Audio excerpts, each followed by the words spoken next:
Ce mardi vers 18h40, l'atterrisseur lunaire Hakuto Air de l'entreprise chinoise iSpace tentait de se poser sur notre satellite. Malheureusement, cette tentative allait être un échec pour l'atterrisseur qui est hélas perdu. Mais indépendamment du résultat de ce vol, je vous propose de s'offrir un rapide récapitulatif de la mission, ses objectifs et tout l'essentiel à en retenir. Mais avant de commencer, je tenais à rapidement vous inviter à vous abonner et à activer la cloche, ainsi qu'à partager cet épisode. Sur ce, je vous retrouve tout de suite pour une nouvelle petite dose d'espace.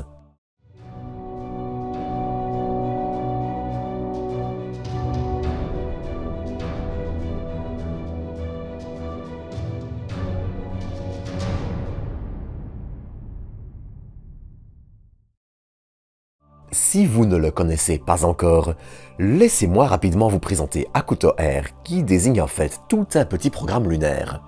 En effet, en 2008, une association d'organisations principalement européennes, baptisée White Label Space, participe au concours Google Lunar X Prize, qui durera de 2007 à 2018, et qui, en très gros, visait à récompenser une entreprise privée pour se poser, se déplacer sur 500 mètres et photographier la surface lunaire.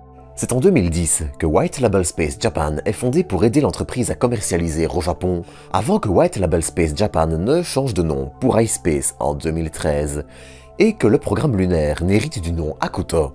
Si l'entreprise ne gagnera aucun prix du Lunar X Prize, en revanche, elle multipliera les financements et en formant une équipe avec les Américaines Draper, General Atomics et Spaceflight Industries, elle remportera un contrat avec la NASA dans le cadre de leur contrat CLPS.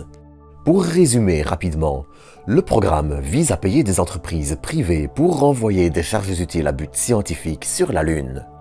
Avec CLPS, pour Lunar Commercial Payload Services, la NASA se passe ainsi de devoir concevoir l'atterrisseur et permet ainsi également de développer un écosystème autour des atterrisseurs lunaires.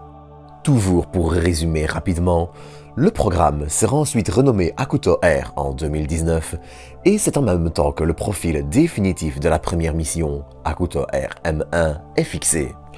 Au lieu de progresser étape par étape en ne visant que l'orbite lunaire pour le premier vol, l'entreprise se tourne vers le choix de directement viser le sol de notre satellite.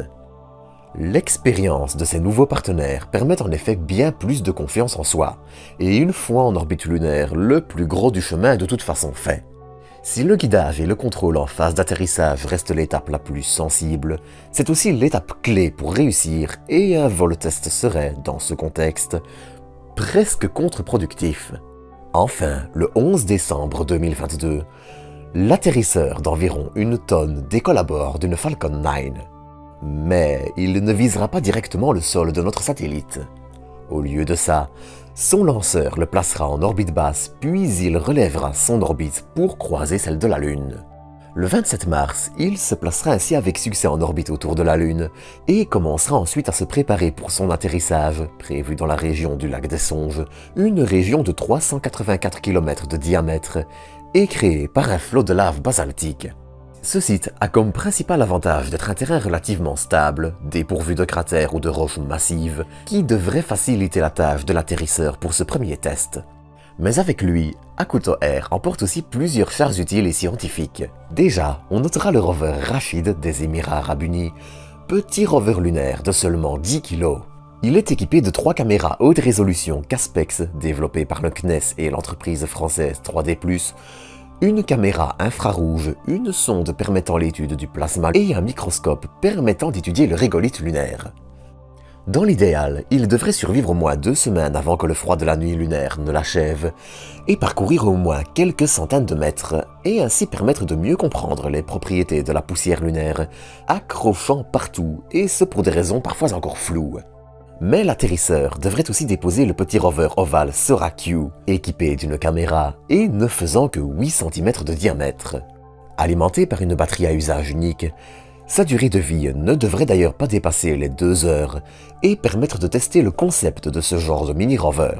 Il est en effet imaginé par l'entreprise de jouets Takara Tomy, et ce, avec l'aide de l'agence spatiale japonaise, la JAXA, Mitsubishi, Sony et l'université d'Oshisha. Ah bah il y a du monde qui lui est passé dessus au bidule. Enfin, Hakuto Air embarque également une caméra 4K pour iSpace, un prototype de batterie à semi-conducteur et une caméra panoramique pour le compte de l'entreprise canadienne Canadensis Aerospace, caméra à laquelle on doit cette image. D'ailleurs, en parlant d'images, l'atterrisseur en a déjà transmise quelques-unes, la plus marquante étant probablement celle-ci, montrant l'éclipse lunaire du 20 avril depuis notre satellite. Et c'est donc sur ces images que je vais vous quitter pour aujourd'hui. J'espère que vous aurez apprécié ce petit épisode spécial et je vous donne rendez-vous dans quelques jours pour une nouvelle vidéo.